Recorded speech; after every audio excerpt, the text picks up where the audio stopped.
শুভ সকাল বন্ধুরা, কেমন আছো তোমরা? আশা করি সবাই ভালো আছো, আমরাও ভালো আছি। আমি রিঙ্কু আবার চলে এলাম তোমাদের সামনে নতুন একটা ভিডিও নিয়ে। সকালবেলা তো দেখলেই চা খাওয়া হয়ে গেছে। তারপরে চাটা অনেকক্ষণ বসেই খেলাম। খাওয়ার পরে কিছু কাচাকুচি ছিল, সেগুলো করলাম। আর দুপুরের রান্না একটু দেরিতে বসাবো। তার আগে ভাবছি যে যেহেতু আজ থেকে আমার রাউন্ডে বেরোনোর কথা ছিল, 21শে জুলাই আজকে, ওই জন্য আজকে ছুটি দিয়েছে। আবার কাল থেকে শুরু হবে, মানে মঙ্গলবার থেকে শুরু হবে। আজকে হলো সোমবার, কাল হলো মঙ্গলবার থেকে আমার আবার কাজ শুরু হবে। তার জন্য সংসারে তো কাজের শেষ নেই। এবার ভাবছি যে কিছু কাজ আছে সেগুলো করব, আর রান্নাও করব, কিন্তু তার আগে ওই কাজগুলো করব। চলো তোমাদের সঙ্গে শেয়ার করি। এখানে মনে হলো যে ওই কাজগুলো তো করতে আমার সময় লাগবে, তাহলে আমি ভাতটা আগে বসিয়ে দিই। ভাতটা ভাতের মতন হতে থাক, তারপরে আমি আমার ওই কাজগুলো করলে আমার সুবিধা হবে। তাই জন্য ভাতটা আগে বসিয়ে দিলাম। তারপরে দেখো এই যে এখানে মুড়ি, বিস্কুট, তারপরে বড়ি, এটা ওটা যেগুলো ঘরে সংসার জিনিস থাকে সেইগুলো সব হালকা ধুলো পড়েছে। আর ওই খবরের কাগজগুলো বেশি দিন হয়নি ওর মধ্যে পেতেছিলাম, কিন্তু ওগুলো হালকা করে সব মুছে নেব। আর এখানে পেপারগুলো না পাল্টাবো না, কেননা কিছুদিন পরেই তো ভাদ্র মাস পড়ে যাবে। আর ভাদ্র মাসে তো আমাদের পরিষ্কার পরিচ্ছন্ন করতে হয়। আর বিশেষ করে অরন্ধন আছে, অরন্ধনে তো করতেই হয়। ওই জন্য শুধু কাগজগুলো একটু মুছে ঝেড়ে নিলাম, আর পাথরগুলোও একটু মুছে ঝেড়ে নিলাম। এইবারে ওইগুলো সব নাবিয়ে ভালো করে একটু মুছে নেব, নিয়ে আবার যে যার জায়গায় গুছিয়ে রেখে দেব। তার মধ্যে কিছু বড়ি ছিল, তোমরা একটু পরে দেখতে পাবে। বড়িগুলো আমি না বড়ি অত খেতে পছন্দ করি না, মানে আমি আর আমার ছেলে বড়ি খেতে পছন্দ করি না, কিন্তু বাবু খুব বড়ি খেতে পছন্দ করে। এবার যেহেতু বড়ি সে খাওয়া হয় না, এবার বড়িগুলোর ছাতা পড়ে গেছে। ওই যে দেখো থালায় ঢালছি, আর শুনুকে বলছি যে তুই একটু রোদ্দুরে দিয়ে দে। ঠিক আছে, চলো দেখতে থাকো, আশা করি তোমাদের ভিডিওটা ভালো লাগবে।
ওই ঠাকটা তো পরিষ্কার হয়ে গেছে, দেখলে তোমরা, ওটা গুছিয়েও রেখেছি।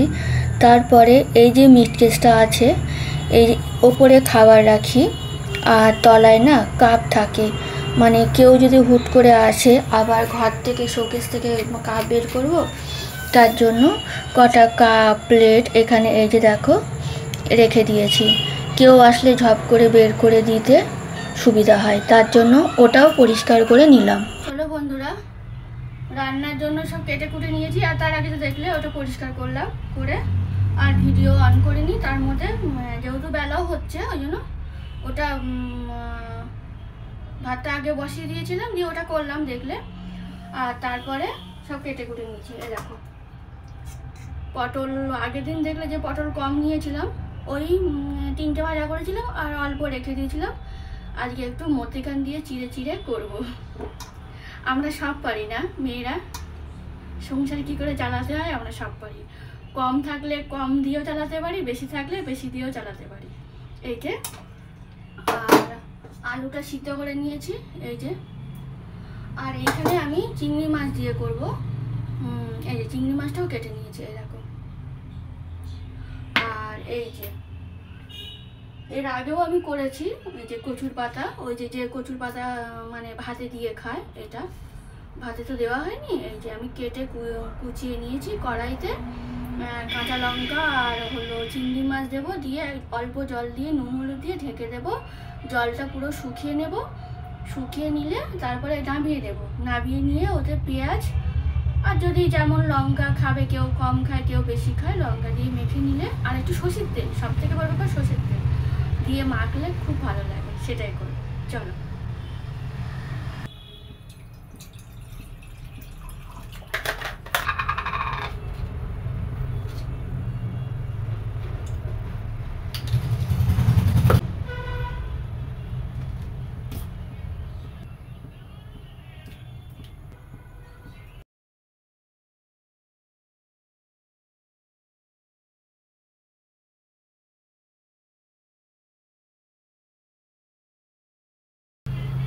এই ডাঁটাও খাওয়া যায় জানো তো বন্ধুরা, এই ডাঁটাও দিয়েছি। ডাঁটাগুলো একটু আঁচ ছাড়িয়ে নিয়েছি, নিয়ে এই যে দিয়েছি। এইবারে একে একটু নাড়িয়ে চাড়িয়ে ঢেকে দেবো, দিয়ে ওর মতন হোক। আমি এদিকে পটলের তরকারিটা বানাবো। এই যে এদিকে পটলের তরকারি বানাবো, তার জন্য কড়াইতে তেল আর গোটা জিরে ফোড়ন দিয়েছি। আর ওইদিকে দেখো পেঁয়াজ আর কাঁচা লঙ্কা আর টমেটো দেখাচ্ছি তোমাদেরকে। তারপরে পেঁয়াজ একটু ফোড়ন দিলাম, আর পেঁয়াজটা ভাজা ভাজা হয়ে গেলে তার মধ্যে ওই যে টমেটো আর কাঁচা লঙ্কা দিয়ে দেবে। আর পেঁয়াজটা দেওয়ার আগে বলো, এই দেওয়ার পরেই আমি একটু লবণ দিয়েছি, দিয়ে পেঁয়াজটা তাড়াতাড়ি মানে নরম হয়ে যায়। আর তারপরে এই যে দেখো চিংড়ি মাছ দিয়ে দিচ্ছি। এবার দিয়ে ভালো করে ওটাকে মানে মিশাবো। যেমন লবণ দিলাম আর একটু হলুদ দিলাম, হলুদ দিয়ে ভালো করে নাড়াচাড়া করেই তারপরে পটলটা দিয়ে দিলাম। যেহেতু পটলটা ভাজা না, ওই জন্য আগে দিয়ে দিয়েছি। আর একটু আদা বাটা দিলাম, দিয়ে ওটাকে আবার ভালো করে নাড়াচাড়া করব, করে তারপরে সিদ্ধ আলুটা দিয়ে দেব। এবার সিদ্ধ আলুর মধ্যে আর একটু লবণ দেব, আর একটু ধনের গুঁড়ো আর একটু জিরের গুঁড়ো দেব, আর একটু ওর মধ্যে কাশ্মীরি লঙ্কার গুঁড়ো দেবো। যেহেতু আমি কাঁচা লঙ্কা দিয়েছি, ঝালের জন্য আর দিতে হবে না, একটু কালারের জন্য একটু কাশ্মীরি লঙ্কার গুঁড়ো দিলাম। দিয়ে আবার ভালো করে নাড়াচাড়া করব, ভালো করে কষিয়েই নেব। নেওয়ার পরে হলো জল দিয়ে দেব। জলটা অল্প পরিমাণেই দেব, যেহেতু আলুটা সিদ্ধ করা আছে, বেশি দেব না। আবার একেবারে শুকনো শুকনোও করব না, একটু ঝোল ঝোল করব। একেবারে শুকিয়ে গেলে আমাদের কেউ খেতে পারে না, মানে আমাদের একটু ঝোল ঝোল দরকার হয়। দেখো বন্ধুরা, ওইদিকে তো পটলের তরকারিটা হচ্ছে, জল দিয়ে দিয়েছি। আর এইদিকে শাকটা দেখো, যেহেতু জোর কমিয়ে ঢাকা দিয়ে দিয়ে করছি, সিদ্ধ হয়ে গেছে আর জলটাও প্রায় শুকিয়ে গেছে। আর একটু হালকা জল আছে, ওই যে দেখো চাপছি হালকা জল বেরোচ্ছে, ওটাকেও শুকাবো। শুকিয়ে তারপরে নামিয়ে নেব। নিয়ে আগে তো বললাম পেঁয়াজ আর কাঁচা লঙ্কা দিয়ে আর সর্ষের তেল দিয়ে মাখবো। যে বন্ধুরা দেখো কেমন হয়েছে দেখতে। দেখো পটল ভাজেনি বলে যে কোনো অসুবিধা হয়নি, দেখেছো? এই যে, আর এটা দেখো, এটা একটুখানি হয়ে যায়। আর হাতে মাখিনি জানো তো, কড়াইতে পেঁয়াজ আর একটুখানি সর্ষের তেল দিয়ে, মানে গ্যাসটা অফ করেই খুন্তি দিয়েই মাখিয়ে নিয়েছি। আমার আবার বেশি হাতে ঝাল লাগলে না খুব হাত জ্বালা করে, ওই জন্য একেবারে কড়াইতেই মাখিয়ে নিয়েছি। কেমন হয়েছে বলবে বন্ধুরা। পুরোটা পরিষ্কার করে নিয়েছি, মুছে পুরো কমপ্লিট করে নিয়েছি। ওপরে মানে রান্নাঘরের পাথরের ওপরে যে জায়গাগুলো আছে, ওখানে আমি মিক্সার মেশিনগুলো রাখতে পারি, মানে মিক্সার মেশিনটা রাখতে পারি। কিন্তু মিক্সার মেশিন রাখলে কী হয় জানো তো, রান্না করি তো এবার এতটাই তেল কালি হয়ে যায় যে 2-3 দিন অন্তর অন্তর আমার ওই মিক্সার মুছতে হবে, কৌটো কাউটা মুছতে হবে। এবার এত করা না সম্ভব না, তাই জন্য যতটা পারি ফাঁকা রাখার চেষ্টা করি। আর থাকগুলো আছে, একটা থাক হয়তো দেখলে তোমরা, যে মুড়ির কৌটো, চিনির কৌটো, বিস্কুটের কৌটো, একদিকে লবণ, মানে তেল, লবণ, তেল, সর্ষের তেল, রিফাইন এইগুলো থাকে, আর একদিকে চিনি, চা এক থাকে। আর একদিকে আমার বাসনের মানে বাসন রাখি, আর একটা থাকায় বাসন রাখি। আর ওপরে মানে ইন্ডাকশানের পাশে থাকে কাপ, প্লেট। আর এইখানে থাকে ইন্ডাকশান, আর এইখানে থাকে আমি এগুলো ব্যবহার করি। এই কাপগুলো হলো সসপ্যান, আমার ঝোলানোর কোনো ব্যবস্থা নেই। আর এইখানে দেখো আমি রাখি চামচ, এই আমি কাপের মধ্যেই রাখি। কাপগুলো একটু ভারী ভারী তো, আর এইগুলো শুনুর ছোটোবেলার কাপ, ওইগুলো ও ইউজ করে না, ওই জন্য এই কাপে আমি একটায় হাতা খুন্তি রাখি, একটায় ছুরি রাখি, কাঁচি রাখি, আর একটায় হলো চামচ রাখি, মানে চায়ের চামচ। এইভাবে রাখি। এইগুলো না রাখলেই নয়, তাই রাখি। বাড়ি ফাঁকা রাখার চেষ্টা করি, তাহলে কি হলো আমার খাটনিটা কম হয়, ওই জন্য এই ব্যবস্থাই করি। ওই জন্য সবসময় দেখবে আমার এটা পরিষ্কারই থাকে। শুনুর জন্মদিনের দিন যে বিড়ালটা এসেছিল তারপরে মাঝে 2 দিন আসেনি, তারপর থেকে আবার আসছে। এই যে দেখো আবার এসছে আজকে। এখন বিস্কুট দেওয়া হয়েছে, ও বিস্কুট খাচ্ছে। ও আসলে না কোনো জ্বালাতন করে না, একটু বিস্কুট দিলে বিস্কুট খায়। তারপরে দেখলাম পাপোশের উপরে ওর একটু বসার একটু ঝোঁক আছে, পাপোশের উপরে বসবে, না তো ঠিক দোরের মুখে বসবে, এইভাবেই থাকে। এই এখন এলো, ও এখন থেকেই ওই বসে থাকবে। তারপরে রাতে আবার একটু বিস্কুট খাবে, বা মাছের কাঁটা টাটা যদি থাকে তাই একটু খাবে, খেয়ে রাতের বেলা ঘুমিয়ে পড়ে। ও মনে হয় মাঝরাতের দিকেই চলে যায়। আর এখন একটু বিস্কুট দেওয়া হয়েছে, দেখো ও খাচ্ছে। এই যে দেখো বললাম না ও পাপোশের উপর ঘুমায়, এই যে দেখো পাপোশের উপরে শুয়ে আছে। এত ফাঁকা জায়গা পড়ে আছে, ওর জায়গা হয়নি শোয়ার, ওই পাপোশের উপরেই ওর শুতে হবে। এখন কটা বাজে বলো তো? কটা বাজে? 5:30 বাজে।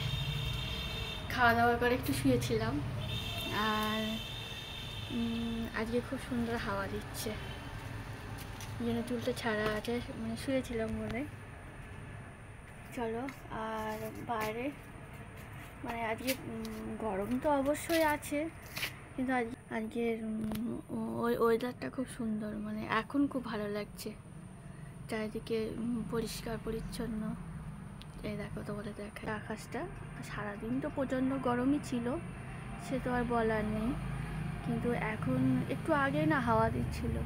দেখো আমি ক্যামেরা অন করলাম আর গাছের পাতা নড়ছে না। আমি জানি না কেন আমার সঙ্গে এরকম হয়, কি হাওয়া দিচ্ছিল। আমি এতক্ষণ শুয়েছিলাম, শুয়ে দেখছিলাম যে খুব সুন্দর হাওয়া দিচ্ছে, কিন্তু দেখো এখন আর হাওয়া দিচ্ছে না। এই যে জামা কাপড়গুলো মেলেছি, এগুলো তুলে নিই। এগুলো সব শুকিয়ে গেছে, অল্প অল্প ভিজে। আর কিছু কিছু, যেমন এই যে বাবুর জিন্সের প্যান্টটা, এটা শুকায়নি, ওটা তুলে ঘরে মেলবো। ঘরে মেললে এগুলো পাখার হাওয়ায় একটু শুকিয়ে যাবে। ফালতে ফালতে এখন সন্ধে হয়ে যাচ্ছে, 5:30 বাজে, মানে একটু পরেই সন্ধে হয়ে যাবে। আর বর্ষাকাল তো, এইদিকে রাতের বেলাটায় আমি খুব কম আসি, মানে পোকামাকড় তো তোমরা জানো। এখন যেহেতু কদিন আগে তো বর্ষা হলো, আর কম বেশি তো বর্ষা হচ্ছেই। আর মানে কি বলবো, যে গর্তগুলো তো সব জল ঢুকে গেছে, আর সাপগুলো না বেরিয়ে আসছে। ওই জন্য রাত্রেবেলা এইদিকে আসতে, মানে এদিকে আবার কোনো আলোর ব্যবস্থা নেই, এবার মানে রাতে আসতেই ভয় লাগে, মনে হয় কি জানি কোথায় পা দিচ্ছি, এরকম মনে হয়। চলো যাই তুলে নিই। এগুলো ভিজে আর এগুলো শুকনো। তোমাদের সঙ্গে সেই বিকালে আমার দেখা হয়েছিল বন্ধুরা, কথাও হয়েছিল। তারপরে আর সামনে আসিনি। সন্ধেবেলা চা খাওয়া, তারপরে জামা কাপড় ছিল সেগুলো ভাঁজ করা, ওগুলো আর তোমাদের শেয়ার করলাম না। একরকম প্রত্যেক দিন করলে না তোমাদের ভালোও লাগবে না, ওই জন্য ওগুলো আজকে শেয়ার করলাম না। আর যে জামা কাপড়গুলো বললাম যে হালকা ভিজে আছে, পাখার হাওয়ায় মেলবো, সেগুলোও শুকিয়ে গেছে, সেগুলোও সব ভাঁজ করলাম। করার পরে আজকে সারা সন্ধ্যাটা একটু বসেছিলাম, একটু নাটক শুনছিলাম। তোমরা তো জানো আমি একটু নাটক শুনতে ভালোবাসি। তারপরে সাসপেন্স আর গল্প, মিরের ঠেক, এইগুলো। আর গান শুনতে তো আমি ভালোই বাসি। যখন রান্না করতে ভালো লাগে না, মানে একা একা বোর লাগে, তখন ভিডিও শ্যুট করি না। তখন কি করি, একদিকে গান ছাড়ি, হোম থিয়েটারে গান চলে, আর আমি রান্না বান্না করি, কাজকর্ম করি, এটাই করি। যা হোক, সারা সন্ধ্যেটা একটু গান শুনলাম, একটু নাটক শুনলাম, আর জামা কাপড়গুলো তো ভাঁজ করলাম বললাম। আর তারপরে এডিট ছিল, এডিটটা করলাম, যেটা তোমরা কালকে পাবে, ওটা করলাম। করার পরে খাওয়া দাওয়া হয়ে গেছে। এখনও বাবু বাড়ি আসেনি। ও ফোন করে বলল যে ওর আসতে দেরি হবে, ওই জন্য আমরা খেয়ে দিয়ে নিয়েছি, আর ও আসলে ওকে খেতে দেব। আর বিড়ালটা এখনও আছে, জানো তো, ওকে ভাত দেওয়া হলো, খেলো না। আচ্ছা বলো, ওকে কি দেব? প্রত্যেক দিন ভাত খাবে না। তাও কি, আজকেও ডিম দেওয়া হলো, খেলো না। চিংড়ি মাছ দেওয়া হলো, সেটাও খেলো না। আর পটলের তরকারি করেছি দুপুরবেলা, তোমরা তো জানো, সেটা দিয়ে মেখে দিলাম, সেটাও খেলো না। তাহলে ও কি খাবে বলো? শুধু বিস্কুট খাবে, তাও বিস্কুট দিলাম, সেটাও খেলো না। ঠিক আছে বন্ধুরা, অনেক কথা বললাম তোমাদের সঙ্গে, ভিডিওটা আর বড় করছি না। বন্ধুরা কেমন লাগছে জানাবে কমেন্ট করে, আর যদি ভালো লাগে তাহলে লাইক, শেয়ার, কমেন্ট করবে, আর আমার চ্যানেলটাকে সাবস্ক্রাইব করবে। ফিরে আসছি অন্য কোনো ভিডিও নিয়ে। সবাই ভালো থাকবে, সাবধানে থাকবে, সুস্থ থাকবে। টাটা।